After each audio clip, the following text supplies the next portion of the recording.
All right, what's up there, YouTube? So today I'm running out. I've got to go out here to the store real quick, and I just wanted to make a quick vlog and talk to you guys about, well, the topic of today's conversation is going to be about Nikon and how there's YouTubers out there that just, for some reason, they love doom and gloom. They love to see a big company like Nikon. There's always YouTube. Man, it's raining out. It's gonna suck. I gotta run to the car. They always like to see the big like certain companies fail for some reason. It's almost like they want them to fail, right? And I don't understand that. All right, let me fix that. Okay, I don't understand that. Why you would want? Boy, it's pouring down rain. Let me get out here and going out here to the car. So I don't understand why you'd want it's my car. I don't know why you'd want a company to fail, right? I want to see companies, especially camera companies. You gotta excuse my bouncing around here. I'll probably edit this out. This doesn't make any sense to me. Why you'd want a camera company to fail? You want camera companies to succeed. So I just thought it was a funny thing. Not really funny, but I think it's a little bit sad. It's pouring rain. I've got my Purple Panda on, and I'm shooting with a different camera. See if you guys can figure out what I'm shooting with. I'm just running up to the store real quick, and I wanted to make a quick vlog about this because I've been thinking about this a lot last night, past couple days really. So it's like the haters. There's always going to be haters that they're mad about, I don't know. They don't like Nikon. There's people that don't like Canon. I don't dislike Canon. I don't dislike Sony. I've had fantastic Sony products over the years. I've had really fantastic Canon cameras Canon products over the years. My camera slid. I should have figured out a way to mount this thing. I don't want it to slide off the dang thing.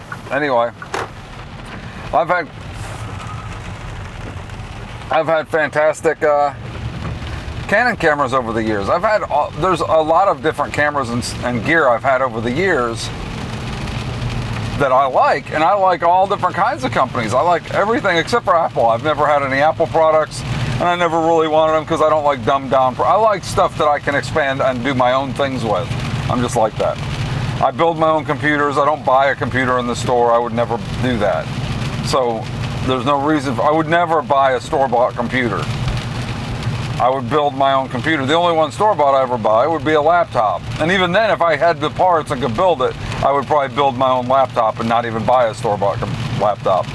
You know what I mean? It's just one of the things I don't do. It's not like a car. I can't build a car, so a car I buy, I can build a computer though. So, I mean, technically you could build a car, you know, from parts of other cars, but that's not the same thing as just throwing a laptop, sorry, I had to touch the camera. That's not the same thing as like building a computer or something like that from different parts. Whatever. Anyway, you know what I'm talking about. I'm just rambling on right now. I gotta put something down there. I don't want the camera to fall off. I'm just running up to the store here real quick. On this Saturday morning, it's raining. Why is he leaning way in? I don't want the camera to fall off. I should have put something up here. I just set the camera on my dash, and I'm filming with it as I'm driving up here to the store. Anyway, I'm going to continue this. I'm here at the store now, but you don't really need to see all this. I'm going to continue this in a minute. But I was discussing with you guys this whole notion of Nikon being about to go bankrupt, or they're losing so much money, they're having so much problems losing money, you know, they're not going to be able to sustain this, you know, the current situation. They're you know, doom and gloom everywhere. And what I think is, a lot of the time this doom and gloom, this entire doom and gloom idea comes from just people that like to hate on companies, right? They don't like to see any company succeed. They don't like to see stuff like that. And I think a lot of that is they buy, especially for camera manufacturers, and it goes with NVIDIA versus AMD, or Intel versus AMD, or just there's all different kinds of things. When people buy a product, right? So if you buy a Panasonic camera, you're invested in Panasonic cameras. You like Panasonic cameras, and sometimes people tend to attack the other brands as if they're not good enough to make themselves feel better about their purchase. I mean, that's the way it goes. So I was gonna tell you, I watched a video from a fellow YouTuber that does a lot of camera videos, and I needed to come on here because I made a comment on his post, and he said he was reading out the numbers from Nikon, from Petapixel, or one of these websites that was reporting how much money Nikon is supposedly losing last year.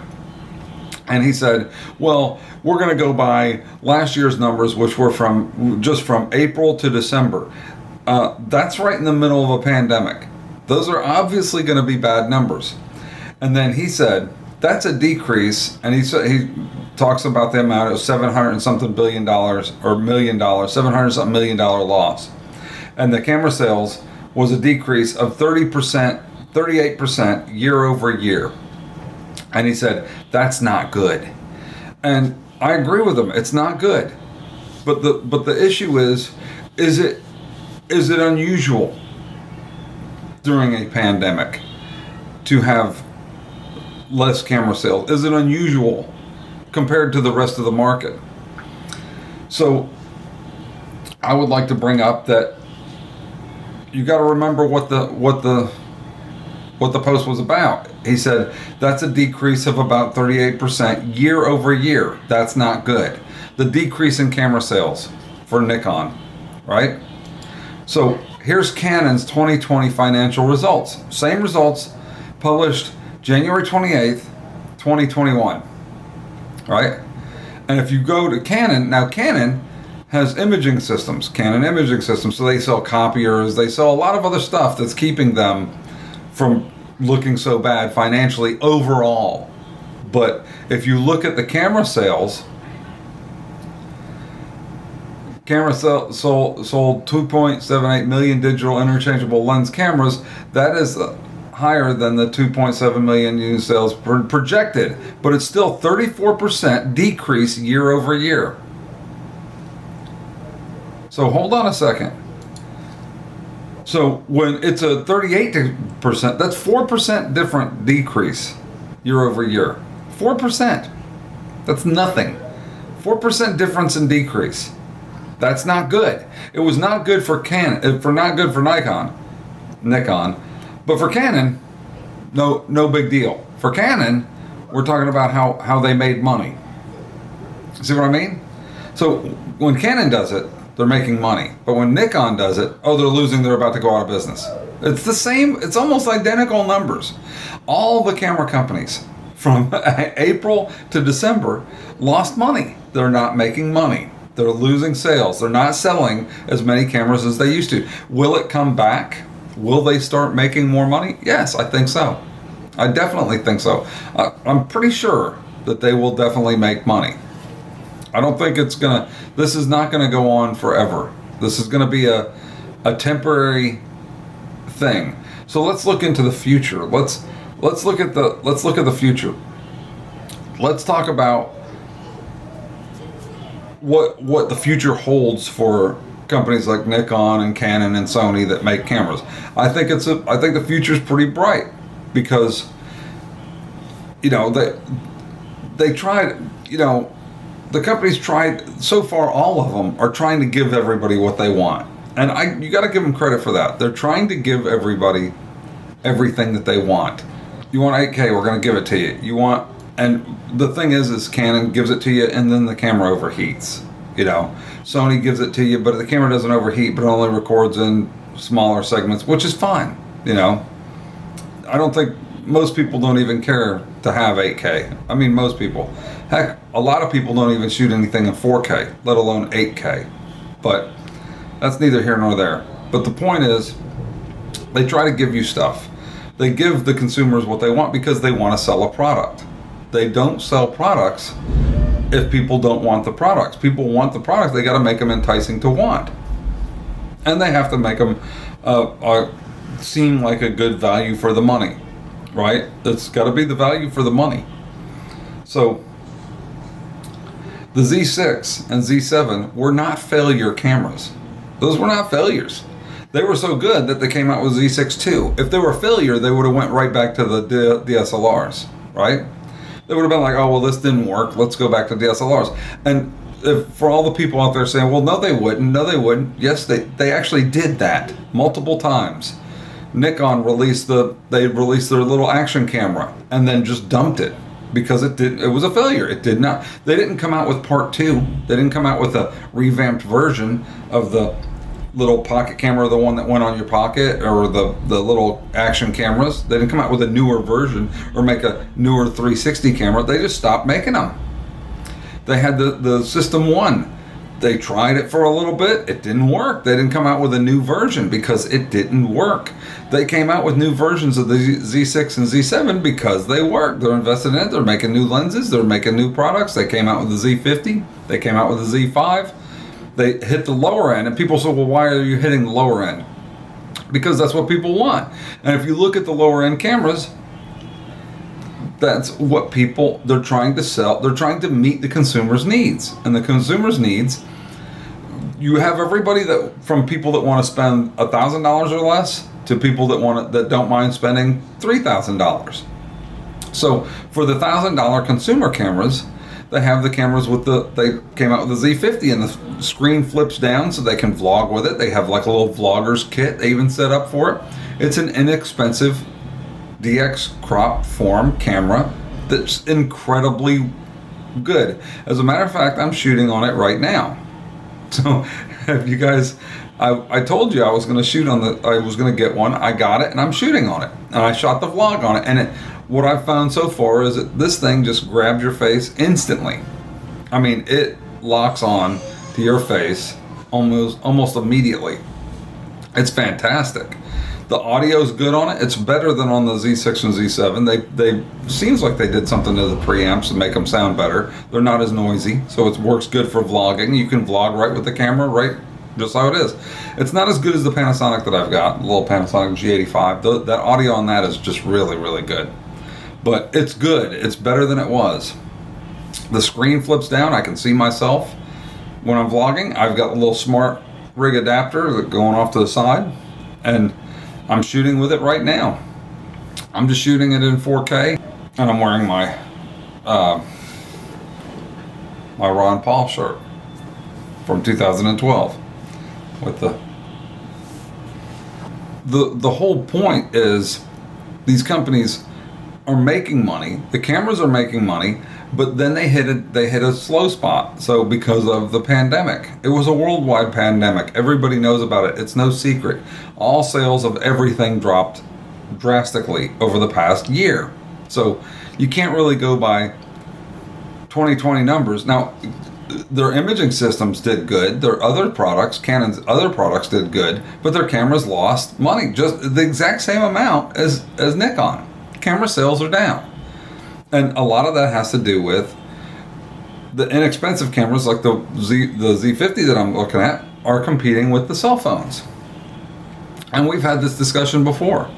They're competing with cell phones. But if you take computational photographs from any camera, I don't care which one, iPhone 12, whatever, Pixel, whatever the camera is. You take a computational photograph and have the blurred background, it looks pretty good on the phone and on social media. It looks good enough for 99% of the people. The problem is once you blow it up to a big screen, you put it on a 4K monitor, or you print a copy of it and look at it, you can see the edges where the blur doesn't work. With a larger sensor camera, like the Z50, that's a crop sensor, it's not even full frame. It's a crop sensor camera. With a camera like that, it blurs the background, so there is no cutout where it's trying to compute. The background's blurred because the sensor's larger. This isn't even, this is the 16 to 50 3.5 lens, so it's not even a fast lens, and it's still blurring the background more than a DSLR, more than a cell phone. But anyway, back to what I was talking about. I think if you look at the cameras, like Sony came out with the A1, right? The Sony A1, and it doesn't have a flippy screen, and everybody's like, well, it's a $6,000 camera. So they're clearly saying the professional cameras, and I think Matt Irwin was right on this. He said the professional cameras don't have flippy screens. People look at flippy screens as non-professional. They just do. Canon doesn't care because they're going to make the same amount of money either way. So they throw it on there just to have, because people wanted it. But in general, people associate the flippy screen with a consumer style camera. And that's a fact. That's the way it is.